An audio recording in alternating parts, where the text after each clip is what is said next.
마을에서 500m도 안 되는 곳에 비료 공장이 들어섰습니다. 그리고 주민 99명 중 22명이 암에 걸렸습니다. 16명이 세상을 떠났고요. 전북 익산 장점마을 이야기입니다.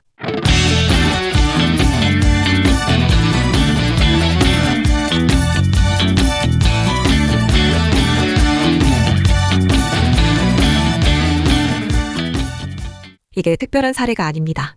전국에 있는 공장 태양광 시설, 축사 53만여 개 중 77%가 농촌에 몰려있고 그중 86%가 주거지에서 500m 이내에 있습니다. 농촌이라는 이유로 규제가 느슨했고 그 틈을 타서 온갖 시설이 마을 코앞까지 들어온 겁니다.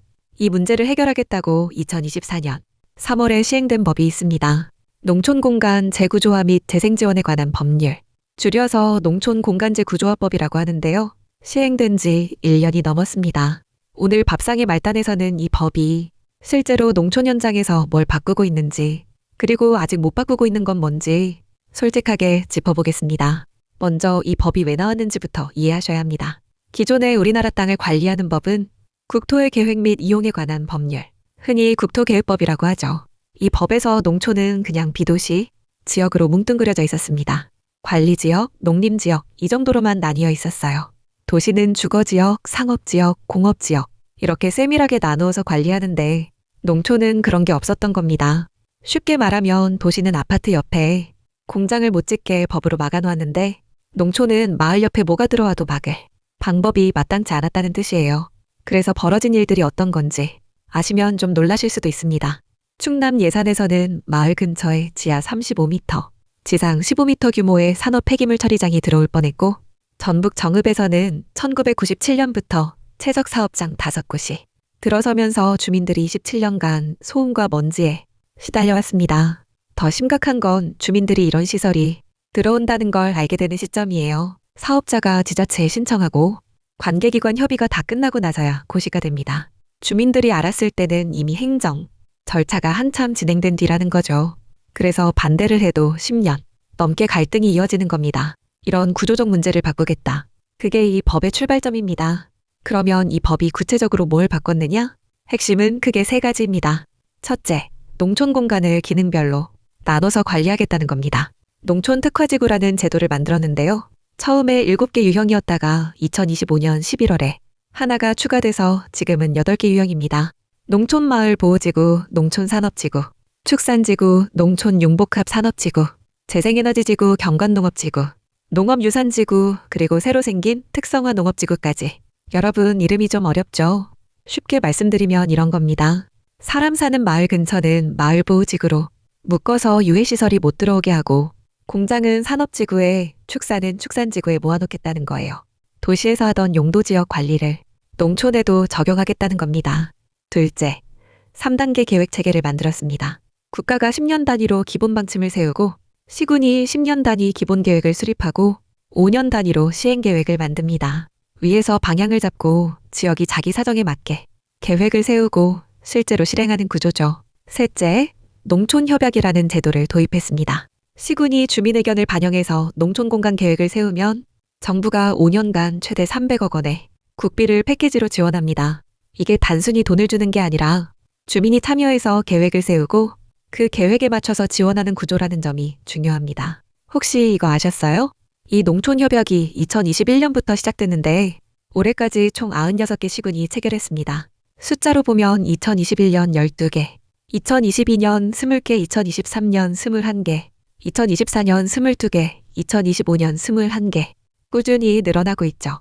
그리고 전국 139개 농촌시군이 전부 농촌공간계획 수립에 참여하고 있습니다. 전부요. 이건 사실 놀라운 숫자입니다. 보통 새로운 제도가 나오면 시범지역 몇 군데에서 시작해서 천천히 퍼지는 게 일반적인데 139개 시군이 한꺼번에 움직이고 있다는 건 그만큼 농촌 현장의 절박함이 크다는 뜻이기도 합니다. 투자 규모도 상당합니다. 96개 시군이 공동으로 추진하는 사업, 규모가 약 2조 9천억 원대입니다. 개별 시군으로 보면 당진시 같은 경우 2026년부터 2030년까지 300억 원 이상의 국비를 확보했고 이전에도 432억 규모의 사업을 이미 추진하고 있었습니다. 2025년에는 전국 51개 시군에서 86개의 생활 SOC 복합센터가 문을 열었고 지금까지 누적으로 1181개소에서 사업이 추진됐습니다. 숫자만 보면 상당히 의미 있는 움직임입니다. 근데요, 여기서 중요한 걸 하나 짚어야 합니다. 이 법이 실제로 현장에서 어떻게 작동하고 있느냐는 겁니다. 좋은 사례부터 볼게요. 전북장수구는 농촌공간계획을 바탕으로 행복이음본부라는 걸 만들었습니다. 돌봄, 복지, 교육을 한 곳에서 해결하는 원스톱 서비스인데요. 청소년, 노인, 장애인 등 계층별로 맞춤 서비스를 제공하고 목공방이나 도예방 같은 체험시설도 운영합니다. 이게 왜 의미가 있냐면 주민들한테 직접 뭐가 필요하냐고 물어보고 그걸 반영한 결과거든요. 경북 영덕구는 좀 다른 접근을 했습니다. 중심지까지 나오기 어려운 배후마을, 주민들을 위해 찾아가는 체육교실, 문학교실을 운영하고 커뮤니티 버스까지 돌립니다. 시설을 짓는 게 아니라 서비스를 마을까지 가져가는 방식이죠. 고령화된 농촌의 현실을 정확히 반영한 겁니다.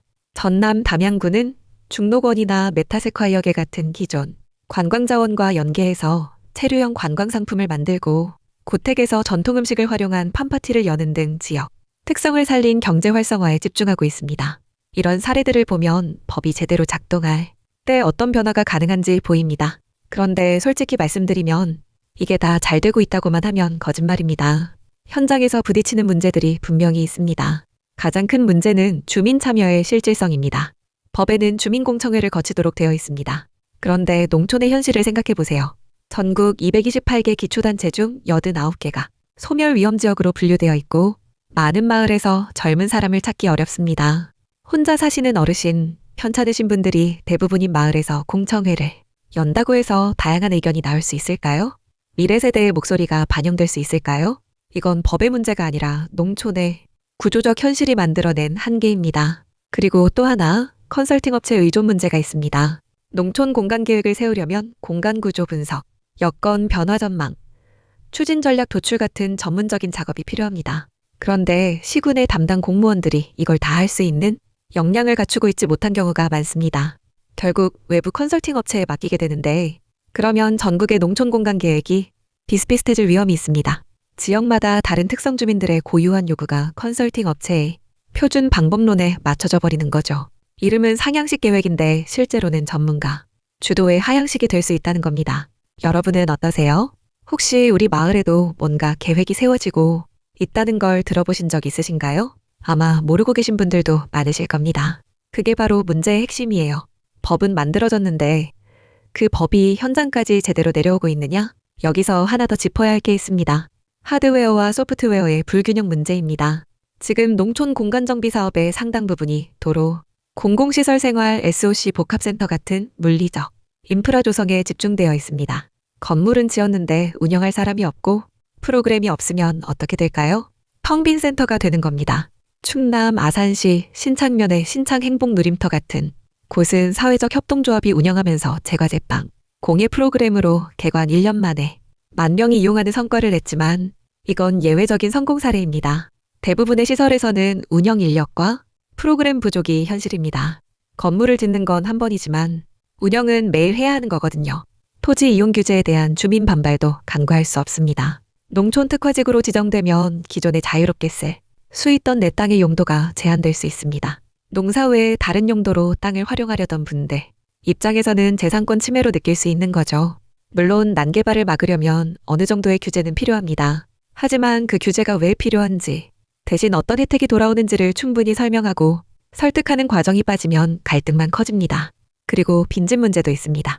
농촌의 빈집이 계속 늘어나고 있는데 철거가 필요한 빈집 중에서 소유자가 철거에 동의한 비율이 고작 24%도 안 됩니다. 활용 가능한 빈집도 소유자가 활용에 동의한 비율이 10%에 불과하고요.